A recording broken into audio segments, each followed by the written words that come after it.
warrior's mindset is about conditioning the mind, body, and spirit. It takes practice, commitment, vision, goal setting, determination, sharp focus, respect, and discipline. Once you learn it, you can apply it to all aspects of your life. The warrior's mindset prepares you for the largest competition ever, the competition against self.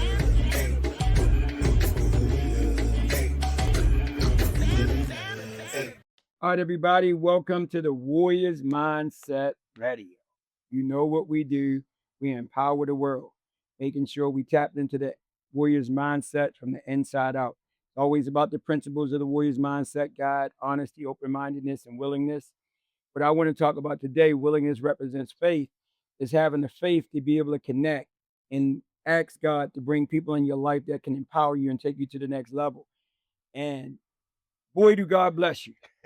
When I say he blesses you, he blesses you. I have two of the greatest men in my life today. Parham, my brother from another mother, and Mr. Bryan Thompson. Same thing. Brothers here. And I think a lot of times when we see people out there, we see, especially as his brothers coming, working together, it's kind of hard to keep them together and showing that unity. And I'm just honored, guys. Well, thank you. Yeah, the honor's mine. Can you get the audience a brief introduction on each one of y'all? I'm blessed, man. I'm sitting back and chill. Can you tell her? Well, my name is Bryan Thompson, Bryan G. Thompson, if you're looking for me on IMDb. I am a filmmaker, actor, director. My latest movie is called Blowback.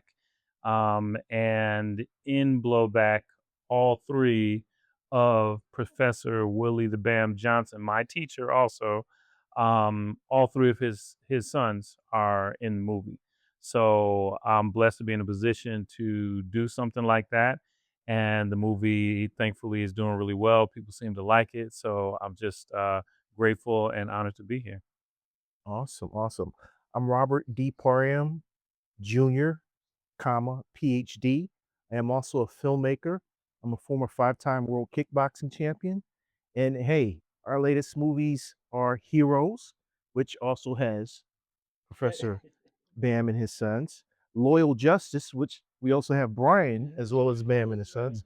And Bullets, Blades, and Blood, which will be out streaming soon next year. And hey, God is good. I'm blessed. These are my brothers. I love them. I love working. We collaborate. We read off of each other's minds and energies, and it's just a blessing. You know, one of the things that we talk about the warrior's mindset, how important is flow in being a warrior? Because in order to be successful in life, you know, be it combat, be it business, be it relationship, how important is flow? Because that's what brings us together. We flow with one another. I think, if you allow me, I think flow is important. It's just like in martial arts, if you do pre-arranged techniques, what you do on the street won't work. Mm-hmm. So you have to know how to adapt, how to bend without breaking, and that's the flow and the synergy that we have. Yeah. For me, flow kind of leads into that perseverance thing, right? And so, you know, if you're able to flow with life, you need to flow with the same energy that you had when you started before the obstacles. And so to me, flow, you know, it comes along with that sense of no matter what, I'm going to give 100% of the time, and I'm going to flow easily into the next obstacle without losing any energy from having hit that first wall that I had to break through. Mm-hmm. And I think that's the relationship that we have. And the beautiful thing about this, when I'm working with both of you guys, there's no ego. Right. It's like, especially, you know, when we all are warriors and can stand on our own feet as individuals by ourselves, at some point in time, you got to let go and just be the student. And that's what you allowed me to do. That's what you allowed me to do. And without getting emotional, brother, I remember the first time we did that movie, and the students like, look at Professor Bam. He just laid down there. I've never seen Professor Bam just lay it down. I mean, how important is that to make sure that everybody surrenders the ego so the flow can happen? So I'm going to tell you a story that a mentor told me. So back in the 70s, when the Black Renaissance, aka Blaxploitation movies were around, some of the prominent heroes that we know, I'm not going to mention any names because I don't want to call anybody out or disrespect anybody, all got together to form a company, all of them. And the first question was, well, who's going to be in charge? Well, I'm going to be in charge. Well, you can't be in charge because you're whatever. Well, I'm in charge. Whatever. And so it never happened. So when you learn to let go, things happen. You know? Yeah, that's right. Yeah. And I notice in my journey that a lot of times you can't get forward without those partnerships. And so the key is to have the humility to be able to recognize when someone has a gift that can complement your gift to make the project better. All of the projects that you just mentioned, and I can definitely speak to the project Blowback. It's like the Blowback would not be what it is were it not for me recognizing what you bring to the table, what you, your family, the BAMS dojo brings to any production. The level of expertise, the years of expertise, the dedication, the passion, the commitment, the consistency, the sense of work ethic that all of these great martial artists have. It makes all the difference when it comes to that, right? But you can't get to that point if you're like, well, I'm the best, and no one's better than me, and so you know what I mean. And I think that the student, you said something to me on set that really stuck with me. You told me that when we do certain things in the business that you know that sometimes I'm going to be the teacher, sometimes you're going to be the teacher, right? And so, and for me, like that it shows me that you practice what you preach, right? Because at the end of the day, I knew of you way before I met you, right? Like I was a fan of your work, was a fan of WMAC Masters, a huge fan. And it just kind of came full circle. And so for me, that humility is everything. And I appreciate that too. I mean, but I'm you guys fans as well because I think about when me and Robert came together, and for my wife and for my kids. I mean, we know one thing: we cherish our families, and I love my students like my family. I'm going to protect them, and for my students to be a part of everything that I do with you guys, they know that means a lot. And for my wife, I mean, the first time, you know, when you came, she just felt so safe with both of y'all, and I think that's so important. And when I ask the question, how does that make you feel when someone's family just trusts you and believe that you can guide us all to another level collectively? Well, before I answer that question, I have to pinch myself because I am sitting next to the guy from the MAC Masters and this guy from Rogue Cell. Is that Rogue Cell? Yes, it was Rogue Yeah, Cell, so I remember watching that. You guys got to see that too. Okay, so back to the question. When you can gather or gain the trust of not only the individual that you're working with, but their family, their friends, their students, and in their whole collective circle, that's a powerful thing. That's a powerful thing. When we look at movies, when we see, let's take Robert De Niro. We'll see Robert De Niro, Martin Scorsese's always directing, Joe Pesci's always with him. They have their little circle. They got their circle, and they trust that circle, so they'll continue doing different projects and different projects. When you look at Bruce Lee, it was always Bob Wall. It was always oh gee, I can't get his name, but all those same people, he worked with them constantly. They were in all of his movies. So it's the same thing that we're doing. It's the same thing. Why reinvent the wheel when we have the flow and the synergy? You know? Yeah. And for me, it's also a responsibility, right?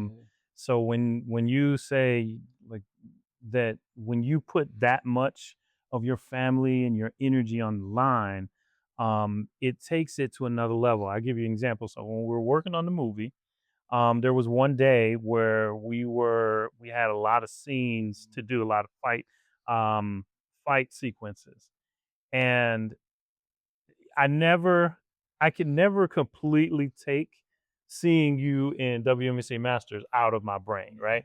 And so I know who we're friends, but I know who I'm dealing with always. And so like I'm on set and I'm conscious of that, but also, you pulled me aside and you were like, this is the first time that all three of my sons have performed together in a feature film like this. And so at that moment, I had to just stop and I had to walk away for a second. I'm like, it just took it to another level for me.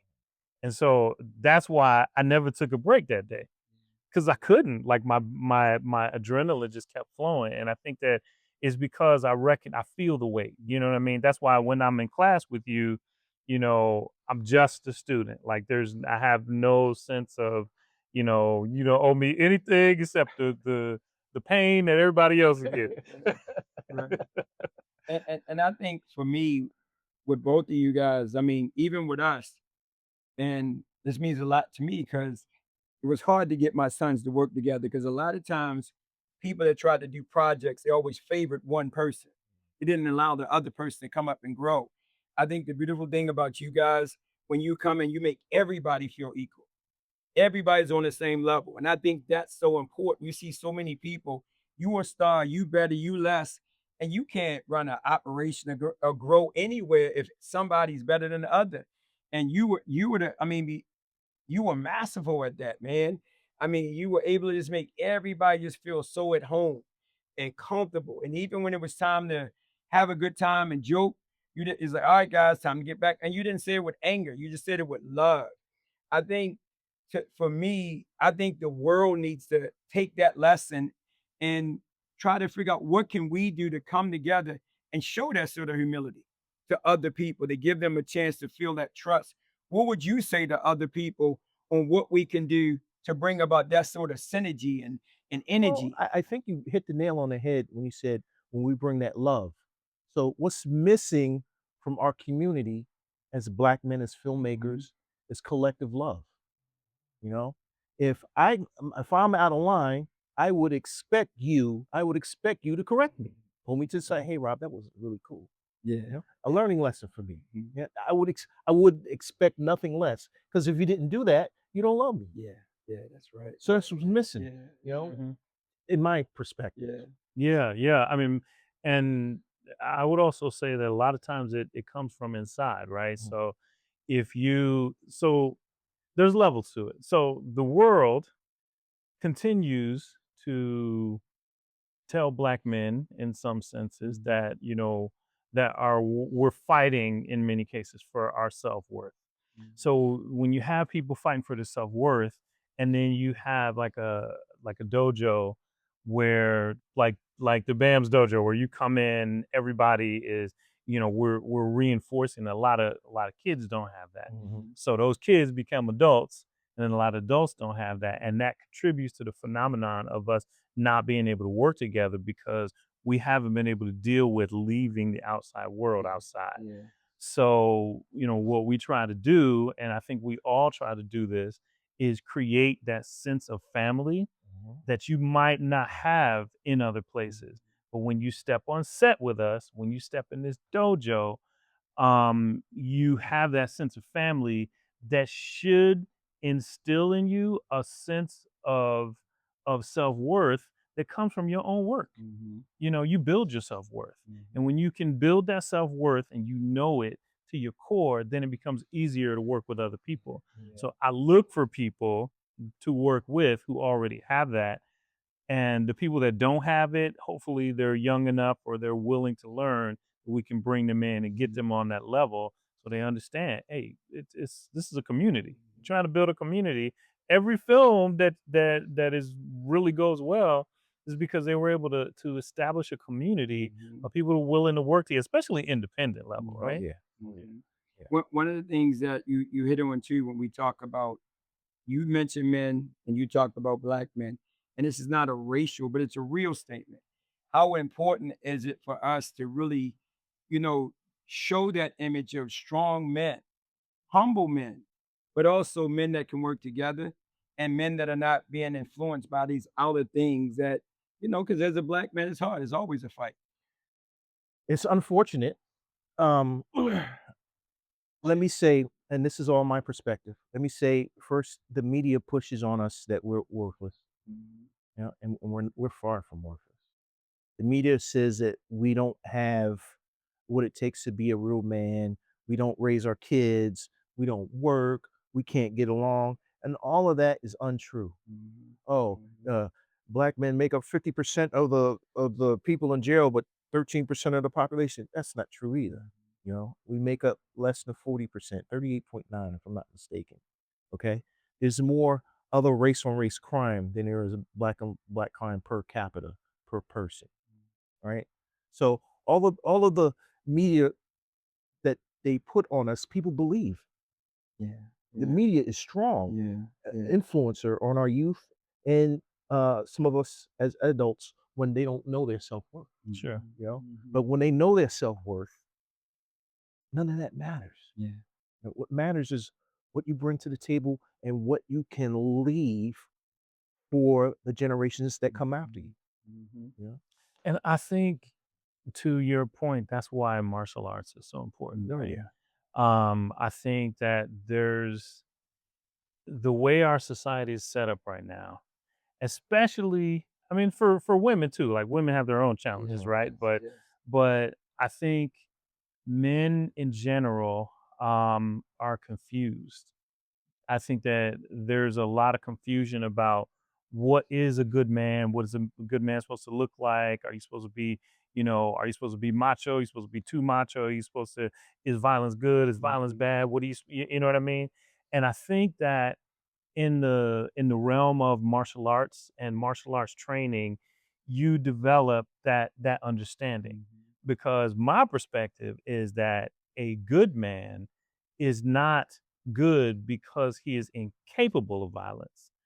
I think he's good because he's capable of violence, but he uses it only when necessary. It's better to be a gardener in the war. What's that story? It's better to be a warrior in a garden than a garden during a war. Yeah. Or during a war. But that brings us to what Bruce Lee says: the art of fighting without fighting. Right. So our true strength, and that brings us right to this final question. That's why it's our responsibility in our films to put out the images that we think need to be cleaned up and need to be shown to the next generation. It's a responsibility. We can't just be blowing people's brains out. There got to be a story. It's It got to be necessary. Everything got to have a reason. If not, it's senseless. And we can't. And I believe we come together. God brings us together to correct those things. We don't have to preach it. We just show it. Sure. Because you see it on film, and what is it going to do? That's how we all were inspired by films, right? Right. So how important is that responsibility to you? And what's next for the world to know what you're going to do to fix that, man? As a filmmaker, for me, it's imperative that we change the narrative of storytelling, not filmmaking, but storytelling. Now, there is a time and a place for gratuity, for blowing people's heads off or this, that, and the other. But your characters have to have depth. Your characters have to have a meaning. Your characters have to be somebody that someone else can identify with, whether it's the antagonist or the protagonist. Wow, I'm like that. That guy's a bad guy. Maybe I should clean up my act, or I'll end up like that. So that's imperative. I cannot stress how important that is. And I agree with that completely. I mean, I think that all personally, my morality always comes through in my stories, whether they're action or comedy. And I think that people really need to understand that there's only a small difference between a hero and a villain, right? It's just all about decisions and choices. And people need to understand that we live and die by our choices. But there's objectively, just numerically, there's not enough Black heroes for the amount of Black people. We don't have enough representation in those strong characters, male and female, that are genuinely heroes, willing to sacrifice themselves and do things that other people don't want to do for the greater good. You know what I mean? And so I think that those stories have to be told. And certainly from my perspective, like you're always evolving with your work, but the latest film, Blowback, is certainly an example of that, of like violence is an absolute last resort, and anything related to crime in general is a last resort. But when it comes down to you have to make, life is full of dilemmas, right? So sometimes you have to choose between, really difficult situations, and you have to make a choice. Do I get dirty, or does someone else get dirty because I wasn't willing to? And let me add to that and blow back. So not only you have to make the choice is, am I going to get dirty or someone else get dirty, or is it my duty to stop this? That's important. Is it my duty? Is it my responsibility to stop this from going any further? And I think that's what the Warriors mindset is all about. It's like tapping inside yourself, finding what your strengths are, what your responsibilities are. And then it's about us coming with solutions. Warriors come with solutions. They don't complain about problems. And also, warriors got to have a vision. You can't be a warrior if you don't have a vision. And that means you got to have a dream. That goes back to even when we doing a project called Quest for Your Dreams. We all got to have a dream, because nobody want to follow someone that don't have a vision like that. And that's what it's all about. And that's what brought us together. Let's plug my man right here, okay? Let's plug my man right here. So he makes some tremendous films. Like I said, the first time I saw him was Rogue Cell 1 and 2. Yes. And then I saw the Thanksgiving movie. Right? Yeah. Loved sure. it. Loved Thank you. it, okay? Thank you. All right. And so now he's got Blowback. Guys, he's working with a legend. He's working with Clifton Powell. Clifton Powell, man. Come on. Come on. That's all I got to say. Watch Blowback. Okay? When you finish watching this, get on your television and watch Blowback. Apple TV, Tubi, Amazon Prime. Is it on Fawsome as well? Isn't it on Fawsome? I thought it was on Fawsome. It might I think be. it's on Fawsome. Might be also. Let's talk about Heroes Part 2. I don't want to talk about Loyal Justice because y'all got to wait for next year. But let's talk about Heroes, okay? Not only do you have Willie the Bam Johnson from the WMAC Masters. I got to pinch myself every time I say that. Okay? But you also got R. Marcus Taylor in this movie. That's right. Yeah. Come on. R. Marcus Taylor and Willie Johnson in the same movie? Winner of Best Action Feature at the Virginia Black Film Festival 2025. That's right. That's right. Yeah. Yeah. So just talent abound, talent in abundance, tremendous talent. And their teams, I love working with them. Okay. So I'm going to let's talk about, we are going to talk a little bit about Loyal Justice. So I had the opportunity to work with Brian during a shootout scene. Yes. He murdered me, guys. Don't. Okay. That's not the scene I'm talking about. Because he beat me down in the movie. So We talk about we're going to talk about Loyal Justice. And I had the opportunity, and this is how professionals work. Okay. Professionals. So we're outside and Brian's like, hey, I got this. And the thing that he put together, sequence he put together is absolutely phenomenal. You guys are going to love it. Too bad you can't. Well, you're going to see it in November if you have a ticket. Otherwise, you're going to have to wait till next year. But the sequence is absolutely phenomenal, and you're going to cheer. You are going to cheer. In the heart of Baltimore, where loyalty is currency and betrayal cuts deeper than steel, one man was forged in the fire of survival. They took his peace, they took his family, they left him with nothing but the code of the blade.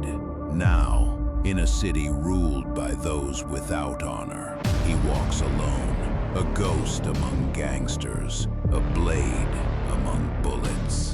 They call him masterless, merciless, unstoppable, because when vengeance becomes your only master, mercy dies with the past. Loyal Justice, premiering November 13th at the historic Charles Theater in Baltimore, and coming soon to your favorite streaming platforms. Restore honor with Loyal Justice.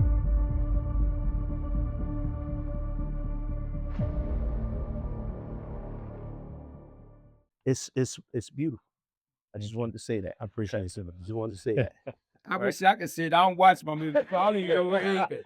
My wife would get mad at me, man. So just like he said, you got to see it. I'm trying to see it myself, and what an honor just to work with these guys. So Appreciate that. I just wanted to take the time to say that. And check out Blowback, check out Heroes, and check out Bullets, Blades, and Blood. That's it. So everybody out there, continue to tune into the Warriors Mindset podcast.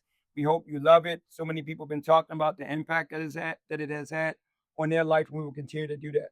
I'm honored to have two of my great brothers right here beside me and working together. God is great, and don't give up on your dreams. Do not quit. See ya.